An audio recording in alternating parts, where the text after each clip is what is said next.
Olá, pessoal, boa tarde. Eu sou a Marcele, Head de RH da Braspag, e vou apresentar hoje a nossa terceira edição de webinars que estamos promovendo nesse mês de abril. A ideia dessa série é trazer debates sobre os desafios dos negócios nesse momento novo que estamos vivendo, né? E hoje o bate-papo vai ser sobre endomarketing e trago algumas questões para aquecer a nossa reflexão. Suzy, como podemos proporcionar segurança e motivação em momentos de crise? Quais são as melhores estratégias que as empresas podem adotar num cenário de muita dúvida e incerteza? Bom, já adiantei, né? Já chamei você, né, Suzy, aqui para esse bate-papo. Então, você que é uma super profissional, especialista no tema. Tudo bem, Suzy? Tudo bom, e você? Tudo ótimo. Obrigada pela sua participação. Sei que a sua agenda é disputadíssima. Queria que você contasse um pouquinho para a gente da sua experiência com Employer Branding, para a gente te conhecer um pouquinho melhor. Legal. Bom, Marcele, eu sou formada em desenho industrial, né? Depois eu me especializei em marketing. Num dado momento da minha carreira, eu acabei caindo em recursos humanos. Eu fui fazer marketing online numa empresa de recrutamento e seleção, e foi lá que eu conheci, porque o que eu comecei realmente fazendo foi Employer Branding. E aí de lá eu passei por outras empresas, passei pela IBM, atualmente eu estou no United Health Group, que é uma empresa de saúde, né, aqui no Brasil, e também é multinacional, fazendo employer branding, que na verdade é fazer com que a gente tenha uma reputação de marca empregadora. E essa reputação de marca empregadora está muito aliada com comunicação, está muito aliada também com endomarketing, né? Embora não sejam as mesmas coisas, elas têm uma relação muito próxima para fazer com que os funcionários, com que os colaboradores da empresa acreditem que realmente aquela é uma boa marca empregadora e que realmente entendam que aquilo que a gente promove para fora, para atrair candidatos através daquela marca, também é feito diariamente ali no dia a dia daqueles colaboradores. Legal, Suzy, obrigada. Estamos todos vivendo, né, um momento inédito nas relações de trabalho, né, em função da pandemia e do Covid-19. Novos cenários para colaboradores e líderes, de um dia para o outro, todo mundo precisou se adaptar a formatos, ferramentas, processos inéditos. Como que as empresas, Suzy, você tem visto, né, que elas vêm enfrentando esse novo momento e quais são as principais lições que a gente já consegue tirar dessa pandemia? Eu acho que é um momento super diferente, né? Eu acho que a gente tinha dois cenários de empresas com os quais eu estava acostumado a conviver. São as startups que já nasceram nesse modelo mais flexível de trabalho, e outra eram as empresas tradicionais que estavam apanhando um pouco aí nesse caminho para conseguir executar aquilo que a gente estava chamando ali de transformação digital, né? E a transformação digital estava muito aliada com essa questão de mudança da mentalidade, né? E todo mundo fazia aqueles longos processos, né? Contratava consultorias para fazer longos processos de transformação digital, que às vezes tinham previsão de duração de anos ali, né? E do dia para a noite, a gente teve um empurrãozinho aí do Covid-19 para que isso fosse feito de uma maneira muito mais rápida, né? Eu acho que hoje a gente tem mais ou menos todas as empresas no mesmo cenário. Eu acho que algumas empresas, as startups que já estavam mais ou menos nesse formato, já têm um pouquinho de vantagem aí na frente, mas eu acho que as empresas tradicionais, pelo que eu tenho visto, têm conseguido se adaptar bastante rápido também, tá? Eu acho que elas sofreram essa mudança repentinamente, mas eu acho que elas tiveram, a grande maioria, pelo menos, teve agilidade para conseguir fazer as áreas, né, de recursos humanos e tecnologia da informação trabalharem juntas para conseguirem promover o trabalho remoto para todo mundo que pelo menos pudesse fazer essas funções ou executar essas funções de casa. Eu acho que é um desafio, porque a gente tem hoje, eu brinco que hoje a gente não vive um home office, né? O home office é quando você tem uma situação ideal, quando eu brinco, por exemplo, eu tenho 2 filhos, né? Então, assim, home office seria se eu tivesse essas crianças na escola, onde eu pudesse ter alguém que pudesse me ajudar com a comida, ou que pudesse ajudar a limpar a casa. Hoje eu faço tudo, né? Então eu tenho que cuidar das crianças, limpar a casa, cuidar da comida, né? E trabalhar, obviamente. Então, assim, não é um cenário que dá para a gente considerar como home office. Eu prefiro chamar, inclusive, de isolamento social, porque eu acho que é isso que a gente está vivendo hoje mesmo, né? O home office, ele teria muito mais facilidades para que você realmente conseguisse executar as suas tarefas e conseguisse também ser avaliado por isso, né? Como seria numa situação normal ali. Então, acho que as empresas até que têm conseguido evoluir rapidamente nesse cenário. Eu vejo que a maioria das empresas conseguiu aí em 2, 3 semanas colocar praticamente todos os colaboradores delas em home office. Esse foi um desafio bastante grande. Eu acho que é um momento ainda de adaptação para essas pessoas que às vezes nunca trabalharam nesse formato. Eu já trabalhei por muitos anos nesse formato e tem outras complicadores, né? Se às vezes você mistura um pouco a tua vida pessoal com a tua vida profissional, você tem que ter muito mais organização da tua rotina, você tem que ter mais claro ali quais são os períodos que você vai trabalhar e quais são os períodos que você vai ter de intervalo ali. Tem gente que, por exemplo, trabalha demais, eu tenho esse perfil, eu costumo trabalhar demais nesse período quando eu faço home office, aí eu esqueço, inclusive, de fazer pausas que são necessárias para a gente nesse cenário, né? Eu vejo que as empresas, então, se adaptaram bem. Mas eu acho que tem algumas lições, sim, realmente, nesse cenário da pandemia, tá? Eu vejo que uma das principais lições é que as pessoas e as empresas têm que pensar de maneira mais empática, né? Justamente por a gente não estar falando de um cenário de home office ideal, eu acho que a gente tem que ter empatia aí por parte das empresas, por parte das pessoas com os próprios colegas, de que a gente não vai ter uma rotina adequada para aquele cenário. Né? Então, eu acho que isso é importante, a gente entender que, de repente, naquele momento, você está fazendo uma reunião com uma outra pessoa e que vai ter uma criança chorando do lado, né? Quando você está escutando, que alguém, de repente, vai ter que sair para atender uma emergência, às vezes, na própria casa, né? Quando você está fazendo uma reunião, que alguém, às vezes, vai precisar ter um deslocamento ali, né? Flexibilidade realmente de horário para conseguir fazer as entregas que eles precisam, né? Então, por exemplo, às vezes não compensa para uma pessoa conseguir fazer as entregas tão cedo, porque ela tem que, de repente, cuidar das crianças ou fazer alguma coisa específica para casa, e aí ela consegue produzir mais à noite, e tudo bem, desde que a gente entenda que essas são realidades diferentes e a gente vai precisar se adaptar nesse cenário.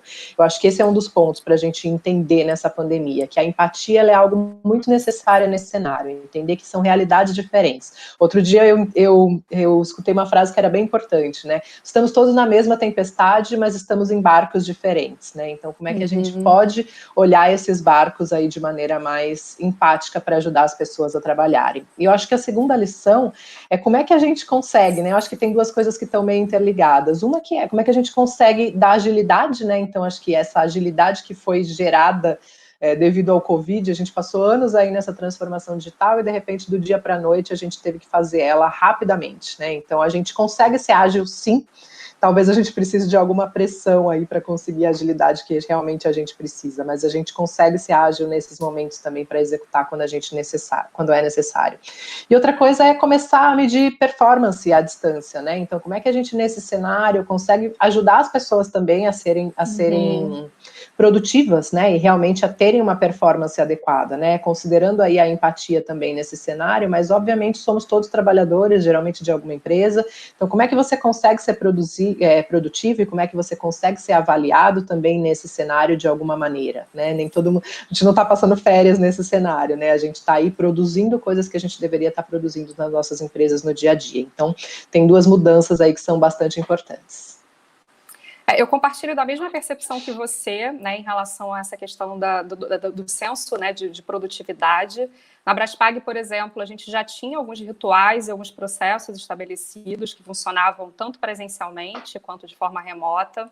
Então, assim, a gestão de tarefas, ela já acontecia através de algumas ferramentas como o Kanban, o próprio Trello, a gente já tinha alguns rituais como as daily meetings. Então, para a gente não foi nenhum problema manter o que já vinha acontecendo, né, o que já vinha sendo realizado. Então, assim, o controle, ele é muito mais no processo e na entrega do que efetivamente no controle de horário, que é o que você trouxe, né? Às vezes, em um determinado momento, a gente tem profissionais que estão em casa, estão precisando dar atenção para os filhos, estão precisando dar atenção fazer o almoço, então não necessariamente naquele horário, né, vai cumprir aquele horário bonitinho de jornada de trabalho como a gente está habituado. E por outro lado, a nossa percepção, ainda é uma percepção, porque a gente não mediu, é que os times estão mais produtivos. Então, a minha dúvida e a dúvida de muitos líderes, né?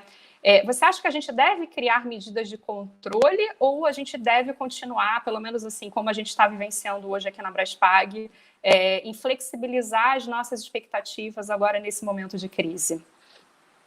Eu acho que é fundamental a gente flexibilizar as expectativas. Eu acho que tem que ter um diálogo muito aberto ali entre o colaborador e a própria liderança, até para alinhar essas expectativas mesmo. O que eu consigo te entregar sendo colaborador dentro desse cenário, onde eu não vou ter o cenário ideal? Ou o que você, como líder, consegue flexibilizar para mim? Talvez eu não possa fazer aquela reunião ao meio-dia. Será que a gente não consegue fazer às 2 da tarde? Porque eu tenho que dar almoço para a criança nesse período e eles não vão sossegar enquanto a gente não conseguir fazer esse processo, Sim. né? Então, o que a gente consegue flexibilizar nesse cenário? Eu acho que a flexibilização é importante, eu acho que isso vai ajudar com que as pessoas consigam trabalhar mais nesse cenário home office. E eu acho que esse vai ser um processo que vai ser importante aí, principalmente depois do Covid. Eu acho que a gente vai vir com uma mudança de mentalidade, inclusive para aquelas pessoas que já trabalhavam no modelo home office, porque o modelo home office aqui, principalmente no Brasil, ainda ele é visto, você tem que trabalhar o home office, né, das 8 às 18, né, você está em casa, mas você não tem exatamente uma flexibilidade. Isso eu via muito, eu trabalhei muitos anos em home office nesse jeito, né. Então, assim, você tinha flexibilidade, você não tinha flexibilidade, você tinha que continuar cumprindo aquele horário, daquela maneira. Então, na verdade, era só realmente como você transferir o teu escritório para a tua casa, né, e ninguém queria saber se você tinha outros problemas, se você tinha outras atividades, se você tinha outros complicadores ali para conseguir executar aquela tarefa. Eu acho que isso, pós-Covid, eu acho que já vai mudar um pouco. Eu acho que as pessoas vão trabalhar com essa questão mais empática. Eu acho que as lideranças, principalmente, vão começar a pensar em novas formas aí de fazer esse controle. E aí, como você disse, não um controle por horário, né? Não um controle por quantas horas eu trabalhei naquele dia. Mas, de repente, eu posso trabalhar num dia 2 horas e no outro dia eu posso trabalhar 12 horas, né? Isso vai depender de mim, do quanto eu quero fazer aquilo, desde que eu entregue aquele projeto. A gente vai provavelmente conseguir ser medido aí por entregas, né, por projetos efetivamente, e não por tempo trabalhado. Então, eu acho que essa é uma coisa que vai permitir que as empresas continuem com esse trabalho, né, com esse sistema de flexibilização de home office pós-Covid e que também tenham uma mentalidade diferente que eu acho que vai acabar beneficiando todo mundo, né.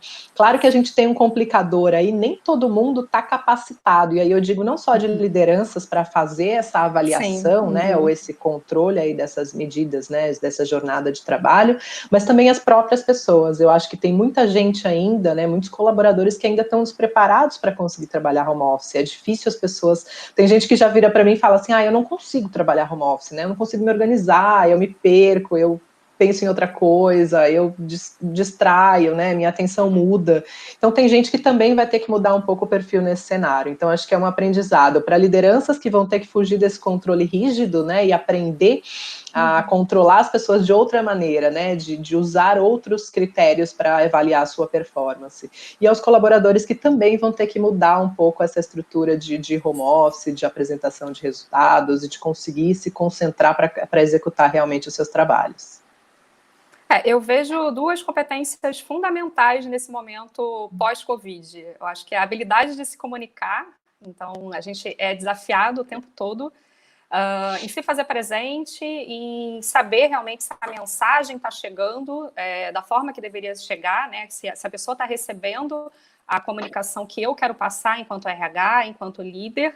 E, além de tudo, o autogerenciamento. E aí, o autogerenciamento em qualquer nível, né? Desde o profissional do nível júnior até o profissional num cargo de liderança no C-level da companhia. Então, a gente não precisa ter esse modelo, que é um modelo muito comum, era um modelo muito comum na década de 60 e que ainda permeava as relações de trabalho até os dias de hoje. Então, cada vez mais eu acho que aquele meme que a gente viu nas redes sociais essa semana, o que acelerou a transformação digital na minha empresa? Tinha várias opções, né? Foi o Agile Coach, foi, enfim, não, foi o Covid-19. Então as pessoas estão meio que no choque, né? Sendo sacudidas para falar, olha, o modelo que você usava está ultrapassado, então a gente precisa estar preparado para trabalhar de qualquer lugar. E aí eu faço o link com a pergunta que chegou do Alexandre Cruz, né? Ele fez a seguinte pergunta: apesar da mudança drástica no conceito de colaborador, como saber se a minha empresa pode realizar esse perfil de trabalho? Eu acho que o que ele quer dizer é como que eu saber se a minha empresa é capaz de realizar o trabalho remoto, o trabalho de home office. Acho que primeiro de tudo é tecnologia, né? Então, já respondendo aqui a pergunta dele, a sua empresa ela tem que ter uma tecnologia, né, capaz, né, seja um depositório de arquivos, enfim, né, tem que ter ferramentas que propiciem isso. Então, por exemplo, a Braspag usa a Microsoft, então a gente tem o Teams para se comunicar, a gente tem o SharePoint, a gente tem várias ferramentas de trabalho que proporcionam isso. Então, eu consigo trabalhar de qualquer lugar, acessar os documentos, acessar qualquer pasta de trabalho de onde quer que eu esteja, basta eu ter um sinal de internet. E aí, enfim, se a minha empresa, a pergunta dele, a minha empresa está preparada, eu acho que a gente está entendendo isso agora, né? Então, a gente está vendo se cada empresa está preparada ou não, passando pela situação. Às vezes, a gente achava que a gente estava preparado e a gente esbarra em alguns problemas, algumas questões que a gente não imaginava. Mas eu vejo, sim, que as empresas, acho que estão demonstrando que estão mais preparadas até do que achavam que estavam. Então, empresas muito grandes que não tinham, né, o hábito de fazer home office, do dia para a noite colocaram 2.500 pessoas, 3.000 pessoas em home office. Então, foi um desafio no curto espaço de tempo e a gente viu que, no momento de crise, muita gente consegue trabalhar melhor ainda, né? Exatamente. Mas, Suzy, o que você acha da pergunta dele? Só por curiosidade, as empresas, né? Uhum. Só por curiosidade, a gente colocou 7.000 em home office do dia para a noite também, 7.000. viu? Então, não é fácil não, tá? Mas eu concordo, eu acho que tecnologia é um ponto importante, mas eu acho que a tecnologia hoje está bastante acessível, inclusive para pequenas empresas, então eu acho que essa não é uma questão de porte de empresa para conseguir fazer esse tipo de trabalho, eu acho que as tecnologias estão acessíveis, com preços acessíveis, com formatos acessíveis, que permitem que desde uma multinacional com milhares de pessoas consiga executar o mesmo trabalho que uma pequena empresa com 3, 4 colaboradores, tá? Então, acho que esse não é um problema. Eu acho que a questão mesmo está justamente nessa mudança de mindset, né? De como é que você consegue trabalhar em casa. E aí, trabalhar em casa, a gente sempre falou que home office era uma questão de, uma flexibilidade. Né, e eu acho que as empresas, então, vinham desse cenário de, é flexível, mas a gente controla o horário das 8 às 18, né? E eu acho que agora tem uma flexibilidade que os colaboradores também precisam aprender a ter, né? Se você está trabalhando hoje num cenário onde você já não separa mais a sua casa do seu ambiente de trabalho, quando é exatamente que você para de trabalhar? Ou essa Sim. flexibilidade e esse equilíbrio de vida e trabalho, como é que você consegue fazer esse equilíbrio hoje, né? Tem gente que acaba trabalhando demais nesse cenário, Sim. né? Então fica meio que workaholic, eu tô trabalhando o tempo inteiro porque eu não consigo separar, então é de noite, é de madrugada, é final de semana, porque eu tô na minha casa, que também é o meu ambiente de trabalho. E aí a gente perde justamente a questão mais bacana do home office, que seria dar o equilíbrio entre vida e trabalho. Então eu acho Qualidade que muito mais do que qualquer... Exatamente, qualidade de vida. Então acho que muito mais do que qualquer tecnologia, tá muito mais na nossa forma de pensar e de se organizar. E aí eu acho que qualquer empresa, respondendo aí a questão do Alexandre, eu acho que qualquer empresa consegue fazer isso e consegue se adaptar, desde que ela queira fazer isso, e eu acho que a mudança geralmente tem que partir da liderança, que é quem deve dar o exemplo para que isso funcione bem. Sim, sim, sempre da liderança. A liderança tem um papel principal nessa mudança aí de cultura e de mindset. Uma outra pergunta agora do Rodrigo Sabará. Um ponto que pode gerar desconforto nos colaboradores são as avaliações de performance. Como ser justo na meritocracia neste período? Olha, essa é uma pergunta difícil, viu, Rodrigo? Mas ela é muito importante, né? A gente estava acostumado a medir, né, por sistemas tradicionais de ciclo de performance, de desempenhos. E aí, como é que você mede um trabalho de uma pessoa que de repente foi super produtiva para você a vida toda, né, trabalhando naquela empresa e de repente talvez hoje ela não consiga a performance que ela precisa por N motivos, né? Porque ela está em casa tendo que cuidar dos pais, porque ela está em casa tendo que cuidar dos filhos, porque ela está em casa sozinha em depressão, porque ela está nesse isolamento social, sem ter contato com nenhum outro ser humano, né? Então, como é que a gente consegue, dentro desse cenário, fazer essa avaliação de performance? Então, eu acho que em vez de fazer períodos mais longos de avaliação de performance, talvez você tenha que fazer avaliações de performance mais pontuais. E aí, a gente tem um trabalho muito grande, de novo, da liderança, né? Como é que a gente pode, de repente, fazer avaliações por projeto? Né? Então, esse projeto, quanto tempo você vai demorar para entregar e quais são as expectativas em relação a esse projeto? Vamos encurtar esse tempo, em vez de eu avaliar você durante o ano inteiro, né, e fazer aquela avaliação, aquele feedback no final do ano, como é que de repente eu posso encurtar esses tempos e falar, bom, nesse projeto você atuou muito bem, nesse projeto você fez isso, e não olhar também de novo a quantidade de horas e nem períodos muito longos, porque a gente vai oscilar muito nesse período, e é natural que a gente tenha essas oscilações, tá? Num isolamento social, onde a gente não pode pode ter contato aí com outras pessoas, não pode sair na rua, não pode ter chances, às vezes, de diversão. É natural que a gente vai oscilar, que a gente vai ter crise de ansiedade, que a gente vai se preocupar ali mais com o psicológico em algumas vezes, e isso vai afetar o meu trabalho. Então, empatia é extremamente necessário, e avaliações de performance muito mais a curto prazo e mais pontuais sobre aquilo que a gente precisa fazer, eu acredito que sejam muito mais funcionais do que os sistemas que a gente tinha antes do Covid. Com certeza. E além disso, a gente imagina um cenário em que você tem uma liderança com uma equipe, por exemplo, em vários estados. O líder, ele faz essa avaliação de qualquer forma, né? Então, apesar dele estar, de repente, no estado, como São Paulo ou Rio, ele tem equipe no Nordeste, no Sul, e ele vai estar interagindo com essa equipe, ele não vai estar indo até as filiais com tanta frequência, mas ele tem uma visão de como está a performance através do contato, das reuniões, das apresentações, de todos os projetos e da forma que eles vão se comunicando aí no decorrer, né, da jornada de trabalho. Então, esse contato, eu acredito até que aumentou. Então, eu, por exemplo, tenho equipe em São Paulo. Acho que hoje eu falo mais com a minha equipe em São Paulo do que eu falava antes do Covid. Então, a gente hoje se fala todo dia. Eu acho que ele não só aumentou, mas ele também ficou mais humano, né? Eu recebo muitas mensagens, assim, perguntando como é que tá bem, como é que você tá, né? Você tá bem mentalmente, tudo bem com o seu dia, você conseguiu dar conta disso, você precisa de alguma coisa, né? Eu posso te ajudar em alguma coisa? Eu acho que essa é uma mudança muito importante também que vai vir depois desse cenário. Mais do que o contato à distância, né, com essas outras pessoas e com, né, com as reuniões naturais que a gente já fazia com outras, gerenciando pessoas à distância, eu acho que vem muito esse ponto de como é que a gente consegue realmente pensar na experiência de trabalho dessas pessoas, pensar na experiência do colaborador, pensar em como criar novas formas de se comunicar com essas pessoas e que seja um formato de comunicação muito menos obrigatório, né, e muito mais informal e mais significativo. Sim, mais espontâneo até, né? Então, eu acho que no início, e aí eu acho que fazendo o link com a pergunta da Daniela Penaboa, ela perguntou: vocês acham que as empresas vão adotar o trabalho remoto com mais facilidade pós esse isolamento social? Pergunto porque ainda vejo empresas reticentes na adoção. Não tem jeito, não vai ter saída, né? Então, ou vai ser dessa forma, ou essas empresas elas vão ficar no modelo passado e não vão conseguir, né, enfim, né, se adaptar a todo esse cenário, toda essa circunstância.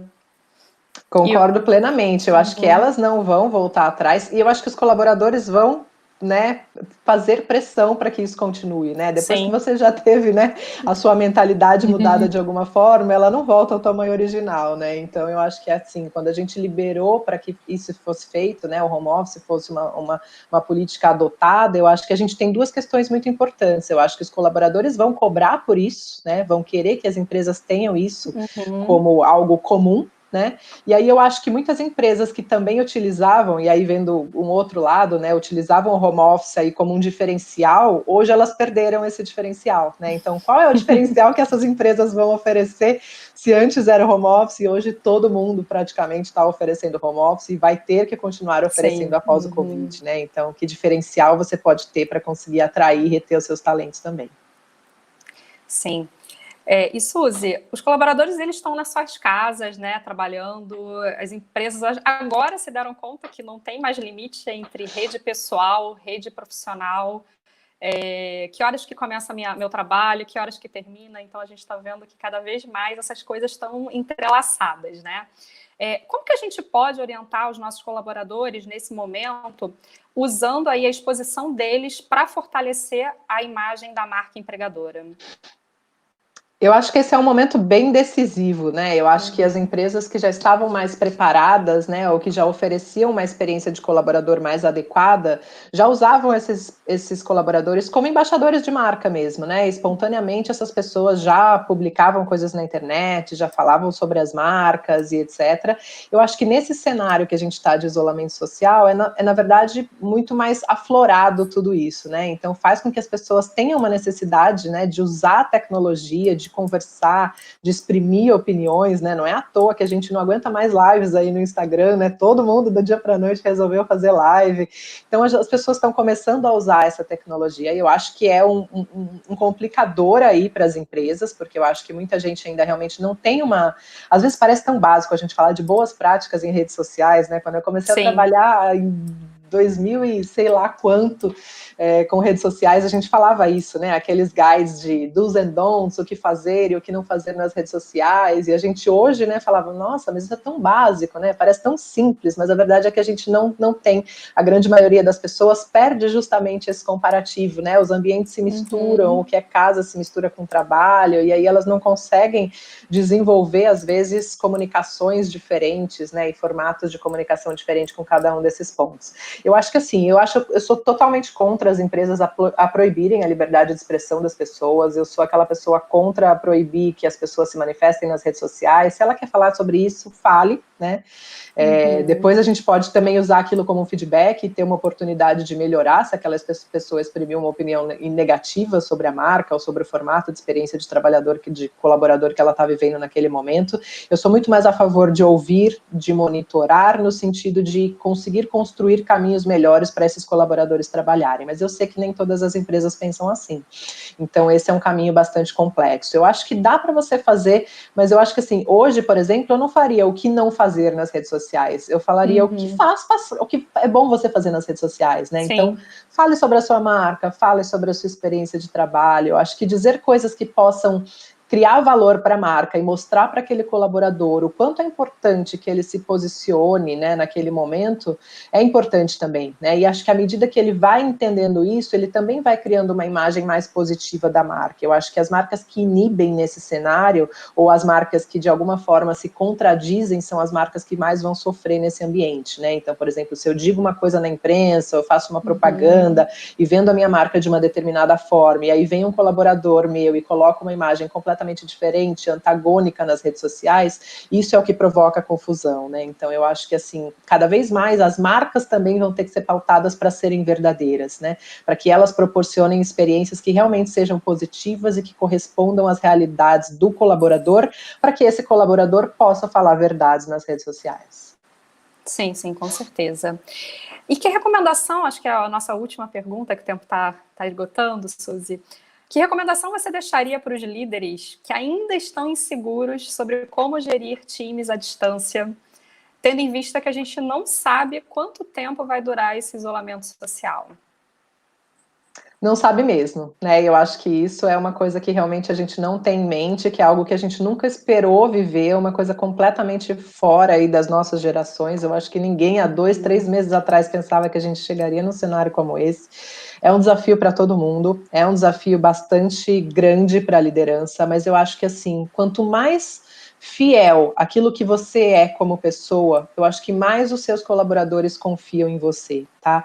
Eu acho que essa relação de transparência e de verdade tem que crescer muito entre esses times à distância, né? Eu preciso saber o que você está sentindo aí na tua casa para conseguir liderar você à distância, te ajudar com os recursos que são necessários, flexibilizar os prazos, ou seja lá o que for, né? Então, eu acho que o grande apelo do líder, mais do que fazer qualquer controle de resultado, é ser empático com as pessoas, trazer essa humanização, trazer esse diálogo aberto, essa comunicação contínua e que seja muito mais focada no ser humano do que no trabalho, né? Nesse momento, você perguntar, tá tudo bem com você? Você está saudável? As pessoas estão bem, né? Com que você convive, a tua família, pensando que essa doença não pode atingir qualquer um, né? Não tem faixa social, não tem classe social, não tem faixa etária. Então, assim, tá todo mundo disposto, né, a ser contaminado aí de alguma forma. Então, eu acho que é importante você ter empatia nesse cenário. Eu acho que, assim, essa segurança traz uma segurança para o time, traz uma segurança para o líder, quando ele também assume para ele mesmo que ele não vai ter todas as respostas. Principalmente nesse cenário. Se ele já não tinha todas as respostas como liderança antes do Covid, agora ele vai ter menos ainda. E tudo bem, vamos descobrir isso junto, né? Você não é obrigado a ter o manual ali para você tirar da gaveta e executar nesse momento. Vamos descobrir juntos. E aí não tem uma fórmula mágica, né? Não tem uma receita de bolo, né? Faça isso ou aquilo com a sua equipe que vai funcionar. Por isso que você tem que conhecer muito de gente. Você tem que conhecer muito das pessoas, porque principalmente num cenário como esse, é importante que você conheça cada uma das pessoas do seu time, porque elas vão ter motivações diferentes, dúvidas diferentes, inseguranças diferentes, e você como líder vai ter que administrar muito mais do que os trabalhos daquelas pessoas e as entregas. Você vai ter que administrar essas pessoas, né? principalmente para ter certeza de que elas estão bem mentalmente, para que elas consigam executar aquilo que realmente elas precisam como tarefas, né, ou como projetos ali para você. Então, acho que o líder ele tem que ter uma inteligência emocional muito forte nesse momento, e uma empatia muito grande, e uma humanização muito grande nesse processo de comunicação. Sim, era exatamente o que eu ia falar, uma liderança humanizada, né? Certo. Exatamente. Suzy, foi ótimo. Obrigada pelo seu bate-papo com você. Acho que o pessoal que fez pergunta, que interagiu aqui no chat, obrigada pela participação de todos. Suas informações acho que foram fundamentais, principalmente para empresas, né, e líderes que não tinham home office como prática. Eu acho que elucidou bastante, né, esse tema para todo mundo. E assim, a gente está aprendendo ainda com esse cenário, a gente já aprendeu algumas coisas, vamos aprender muitas outras, porque, enfim, né, a gente não sabe quanto tempo esse período vai acabar. E é isso. Então, pessoal, aproveito de novo, obrigada, Suzy. Para lembrar que na quarta-feira, dia 15 de abril, a gente vai ter o nosso quarto webinar com o tema Contenção de Gastos e Redução de Custos. Quem vai participar vai ser o Rogério Borilli, da Bicomics, que é especialista na implantação de processos fiscais eficientes em grandes organizações, compliance e ganhos tributários. É isso, pessoal. Obrigada mais uma vez e uma boa tarde para todo mundo. Até a próxima. Obrigada pelo convite. Até a próxima. Tchau, tchau.